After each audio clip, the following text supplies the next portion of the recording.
Hi, this is Conversations with Merida Capital, and I'm pleased to be joined by Hadley Ford, the CEO of iAnthus, which is a leading MSO. Although all MSOs use the word leasing or first in class. Yeah, or no, you wouldn't want to be a lagging MSO is not how I want to be known as. Right. I don't think anyone uses that word.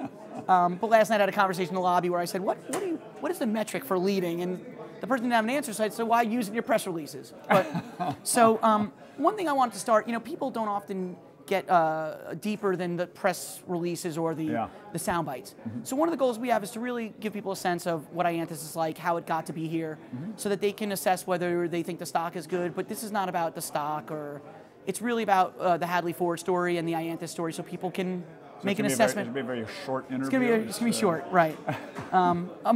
In front of 5,000 of our closest friends, with a whole room of people behind us at the Benzinga Capital Conference. So the first question I have is something that I experienced myself. So it's something personal to me, and I know it's not personal. A medical thing, is it? It's not a medical thing. So you originally were one of the applicants in Minnesota. Yes, that was our first application. Actually, we got into the business 6 weeks before we did that. Right, but actually, so you're actually going to something that I'll bring up, which is you do have a brother that was in the business before that application, business, yeah, right? Absolutely. So I know that was my sister. Wow. And my parents grew in the '60s. So this is the family business. This is the information we want to get out of people, right? The family business. So we were. Don't open my closet with the lights in there. Wow, I'm not. Who's the interviewer here? Or I guess it's a conversation. I don't even get the interview. So okay. So we were. That was my second application, but I remember thinking that it was different than Connecticut. You won in Connecticut. I won in Connecticut, right? That's very well done. Well, thank you. You were a pioneer. 2009 or something like that. No. Well, that's when I started. Okay. But in 2013, we won the first Connecticut, and then Minnesota turned on quickly. Yes. And I remember thinking. We thought, and you can laugh at this, but we thought, oh, now that Connecticut's over, it's going to be years before the next state goes live. Yeah, no, exactly. Well, and it was like 8 weeks later, we were getting calls from Michigan and Minnesota and Illinois. So to your, I know several times what the pain of a loss can be in these licensing processes, but this was early before the spotlight was shining on it.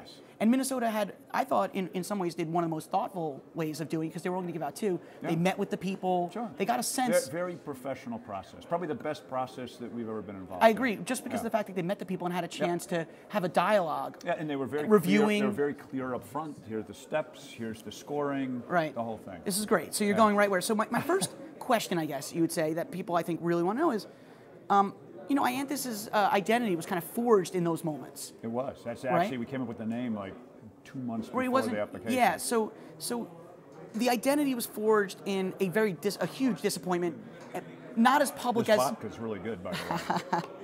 Mine's water. But, because your identity was forged in those moments, that was when you really learned, like, what, this is going to be a different type of industry coming from Goldman. Yes. So give me a sense of, number one, what it was like to receive the news of this point. You knew you were in the Final Four because they were only doing site visits, so you knew you were close. Yep.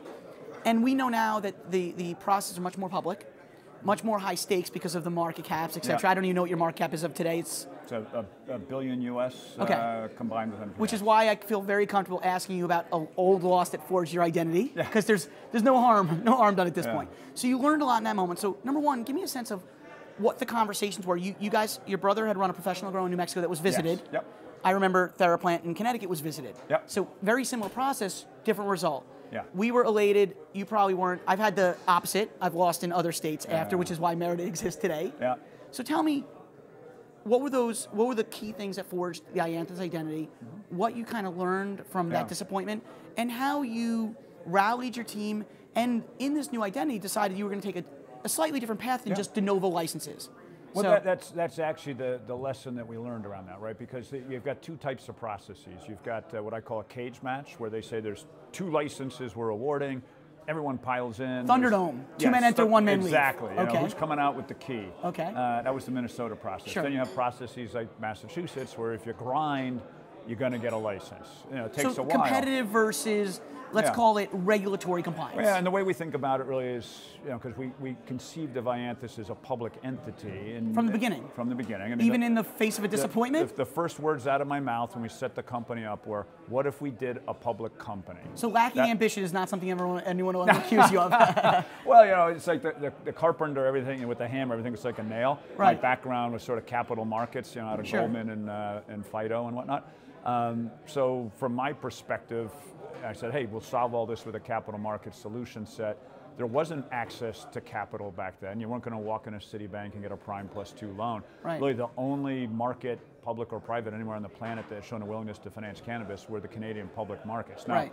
Back then, I think you had 7 public companies with a collective market cap of less than $1 billion. So when Minnesota, so just making sure from a time frame, the Minnesota law, I would assume, if I remember correctly, it was December of 14. Around then. Yeah. That was when the process was really getting hot, where we went in. Well, I think the application was due September. Right. So, but give me, I think I want to dial in a little bit to the emotional. Obviously, great companies can separate the emotional, but there's a human component to this. Yeah. You wake up the next morning. I remember getting the ding in Maryland where it said you were not selected, right? And I remember not being able to. See, I'm not. This is a personal. But it was something you guys put a lot into, though. You obviously put a lot into that Minnesota. But we really saw it as you have to get smart on the industry. So we thought about it going, I think you used these words earlier, it's like the university. So we said, we're going to write a lot of checks to a lot of lawyers, accountants, travel, but that's really the cost of the education. So we went to university. We learned a ton in that process, and losing is never nice. You'd always rather win than lose. Very publicly. But I think back to when I was at Goldman. If you had 10% market share in something, you were doing handsprings. That means you dominated it. So you took a long-term view of it as. I mean, even if you get 10% market share, which is huge in most industries, you're losing 9 out of 10 times. Well, so you have to be a good loser, and I can't. It was never a certainty. It was disappointing, but it didn't set us back at all because you always learn something from that. It makes you better the next time. And I think it's actually a great segue into sort of my next thought for you, which is, I guess in one way the disappointment for us was because we'd won a few. Yeah. And you sort of think of it as it's automatic necessarily, and I always wanted to. I also knew we were going to be public. We were working on it at the time. Well, that's what's the interesting thing for you. That you had these parallel paths so early. By the way, I give you a tremendous amount of credit for identifying that element because that's just something in those days no one was thinking. No, they thought the we were crazy. Yeah, crazy. Well, I know those conversations. And they were true. They were true. We were crazy. So that does actually flow into the second thing I want to ask, which is information's moving a mile an hour. Yes. I mean, 5,000 miles an hour. Yeah, I'm sorry. Light speed. Maybe you're just talking about this conversation. Yeah, exactly. So information's moving at light speed. Yes. And prioritization is always a challenge. That's what a good, a good leader does. Yep. So how do you, you're prioritizing business, impetus. You're managing your public market. All those things go in. How do you guys prioritize information internally, and how much do you guys have to actually dedicate internally to discussions of how you're going to prioritize information? Like, do you have an actual formal process around information flow? It's I mean, I know we do. Yeah, no, obviously. it's very formal. I think, I think I don't want to be sort of cavalier about it, but you could take a company public and be worth $1 billion, but if you're not organized around your objectives and focused and actually make sure the resources are brought to bear on those key pieces, you're not going to really scale. You're not going to be a 30 or 40 or $50 billion company. You better figure out how to sell quick then. Yeah, and I think you'll see that. I think some people will be really good at it, and they'll continue to grow, and they'll be the acquirers, and some people will build a good business but won't have that scale piece of it. You have to set your objectives. You have to be clear on those. You have to ensure, my only job as a CEO is to ensure that my team has the resources they need to meet those objectives. And also stay consistent in the approach. Because consistency is what leads to excellence. Yeah. So we have, I have a meeting every Monday with my team, and they have what we call the Rock of the Week. Okay. And that is an objective they're going to get done that week. It has to map into their objectives for the quarter and the year, and those map into what the company objectives are. And my question is, what resources do you need to get done? The following week, if they didn't get that done, the question isn't like, oh, you're terrible. It's like, what resources didn't you have? People, money, lawyers, accountants, whatever it is. And let's get you those resources. And that allows you in some ways to also make sure that your team's thinking ambitiously. It's a central repository of thought. And you have a shared direction, which is very important. But you do have to be disciplined. I mean, we get, and I just did the presentation here, and I must have gotten 7 people afterwards. Here's my card. I got something to sell. Right. It's like, okay, that's great, but you have to put those. You only got 7? Yeah, well, I've got to be honest. When Merida speaks, well, I'm a fund to invest. I had to get here for the interview. That's I would have had close to 20. Okay. So you I'm just you're making crushing sure you're my shareholder value here. Yeah. But you'll make up for it with the dissemination of this conversation. Exactly. you have to be disciplined on that. You have limited resources. You have to say this is at the top of the stack, and we can't get to those other things unless we vet these pieces, and you have to have cutout points on it. So, if you get down and you say, okay, valuation's not going to get there, cut out. The regulatory piece, it's not going to get there. You got to cut out. You have to be very disciplined from an M&A perspective, but you have to do the same thing on IT and HR. Right. Well, that goes to risk management. Actually, it's a perfect, again, another perfect segue into sort of one of my I'm going to leave with a thought that I think people want to hear. You're going to leave? It's over? It's it? It's done? Well, we have the third thought first, which is good. You keep me on my toes. So the third thought is around risk management, which is, so as you sort of alluded to, there's a process-oriented regression. Does it meet the valuation objectives? Is the return rejected? All those things. In that, you start to, we both know that is a very idiosyncratic industry where you're going to see a few hints of things that if you have a long career, you start to notice the signals. So I know what Merida does for risk management, and we try to keep that private because if not, people will start to map to it and start to go in meetings going, I know what they're looking for. Sure. So what is how do you guys handle those moments when you start to see those, little things in terms of risk management? Do you broaden it to a broader base? Do you ask your team to identify it first before elevating? Like as you're looking at maybe it's a transaction or something, what are the internal filters for you guys for risk management in terms of people and how you think of things? Is it a philosophy or is it direct actionable stuff? Yeah, I think the philosophy is we're a public company, so something has to fit from a public perspective, right? Okay. So, the first piece is, people have had to, from a strategic perspective, have comported themselves in a manner, books, records, business, dealings, all that in a manner that, could actually. So should we read into the fact you've only done 5 transactions? No, you probably looked at a few more than that. Yeah, I think between MPX and ourselves, we've done 17. Okay. And, there's probably a 5% chance you're going to do something, so you can run the math backwards. We've looked at 20 times, probably more than that, transactions. Right. It's little things, like once we're looking at something, I won't even name the state, and there was a tax record from a couple of years ago and it was signed by someone I never heard of before. And you're like, well, who's this guy? Well, he was the previous owner. Well, how much did you sell for? $1. And you're finding this out midway through the process. Exactly. It's not like the first day where it's like, hey, by the way, no. When you're in finance and the guys who used to come in as a general counsel of a big broker deal, we were hiring people all the time. People would come in, and the first thing you look at is their U4, their U5, which is the form that says, and if the person says, terminated for, usually it's the first thing that comes up, and that guy will know to bring it up. Hey, this is what happened. You guys, I guess the philosophy is, it's common sense. There's any number of things, but we're very checklist driven. Like I could show you, in our weekly M&A review, in the back, there is a checklist, right? Of these are things that matter. Right. Like, do you have an audit? Right. It's on the checklist, and there's all sorts of. Do you have a bank account? So for us account? as an investor, it's do you have a CFO? Yes. Who did your model? Oh, it was the guy who was. He's been growing cannabis in his garage since 2007. It's like that's a tough one to get over.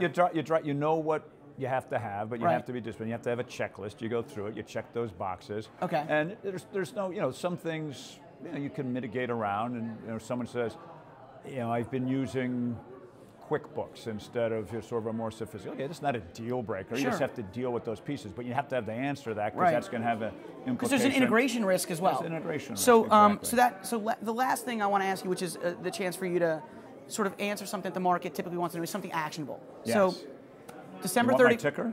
That's actionable. Your ticker is IAN in Canada. Yes. And ITHUF in the United States. Wow, that's very good. We, and it's not even written down there. No, it's not. We follow. We do a little bit of data and information at Merida, if you haven't noticed.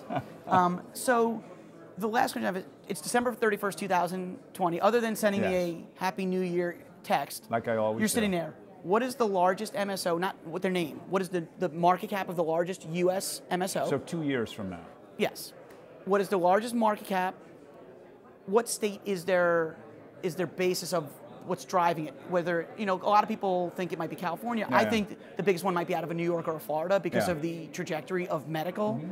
And then the last question is, what is the product that is sort of migrating, that isn't really on people's, is it a delivery methodology on the medical side, which you're obviously focused on? Just give me a sense of, so those three things. 2 years from now, yes, there will be at least one, maybe multiple guys worth $30 billion. $30 billion. Yep. So I did 5 of these before. Yeah. George Scores has said 10. So in just 2 months, we've really migrated to. All you have to do is look at Canada. I just said, when we were doing Minnesota, there were 7 companies, less than $1 billion collectively. I'm not saying you're wrong, by the way, no one knows. The top 10 now are worth $70 or $80 billion. Right. So that's true. That happened in a country that's 1/10 the size of the United States. And the last time they had a brand was BlackBerry. I mean, you compare that to the United States, the potential is unprecedented. And you look at some of these operators in the states they're in, and I think the big driver, look, they'll all be in California, but there's so much competition. Will that be the base? Will that be the base? The big base will be out, the big base will be in one of these limited license markets. Clearly. Right. So that's it. And I think the big killer app, which we haven't seen yet, is going to be a beverage with a 6 or 7 minute uptake rate. The microdose. The microdose. That's Smoke Wallens from Vertical. He made the same point. Yeah, we're seeing a lot of solubility technology. Yes, a lot of people are pursuing it. It's I don't want to be dismissive of the efforts, but science grinds forward. Someone will solve that problem. That's a killer app because think about how people consume in a social basis. Alcohol's got thousands of years of people sitting around having a drink. Let's go have a drink and watch the game. Come on over Friday, we'll have a glass of wine. And you replicate the feeling. The reason flower always was so prominent is because you knew where you were 5 seconds or 10 seconds after you consumed. Exactly. So last question, I think, which is I didn't even think, but I want to ask before you go, is we're seeing the segmentation of the consumer. Right, we obviously are big investors in New Frontier, which just did what I think is a landmark consumer report using data from MJ Freeway. And it was tremendously illuminating for me. For you, when this segmentation occurs, how excited are you about how the unlocking of the medical side is going to unfold as research and as we move from the anecdotal to the actual? Well, there's 2 components to it, and I think and right now there's a continuum, and I come out of healthcare, so the fact that the regulators have made a distinction between medical and recreational. Not a consumer distinction, by the way. Not a consumer regulatory distinction. Exactly, because the consumer, the same person who microdoses for pain on Monday morning, is using it to relax on Friday with his or her friends. So it's like ethyl alcohol that you get for what most of the sedatives that you get when you get surgery are alcohol. They're not beer, but they're alcohol based. So that's the segmentation. So what is just in 20 seconds or less, what is an exciting thing that you want to see that you think is going to unlock? Because you care about patient care, you care about health care. Well, I think with on the true medical side, you need to have it become legal at a federal basis so you can do the gold standard. You have to have randomized clinical studies with an endpoint, 6 months, a year, whatever, with a hypothesis it's going to be proven. You need to have someone finance that. Typically it's $5 to $10 grand a patient and actually drive forward. Because we have more cannabinoid receptors in our body than for any other chemical compound. And the plant has more cannabinoids than other plants. Statistically, we're going to find great things. But you're writing my next article, which is specifically about the development of cortisone am I as going to be a co-author? You're going to put my name in it? Well, I'm going to say that you just prefaced 4 of my core points in it. So look, I can't. That's because I can read upside down. I can't tell you how fun this is, how amazing it is to be at Merida and be able to do this and have a real conversation with someone. But do it so that this isn't a soundbite, and I hope people find this informative. And for you to spend time with us, it's a tremendous pleasure and privilege. I appreciate being on. Thank you so much. Thank you very much. Yeah, Always thanks, a pleasure. All right, Thanks. take care. All right.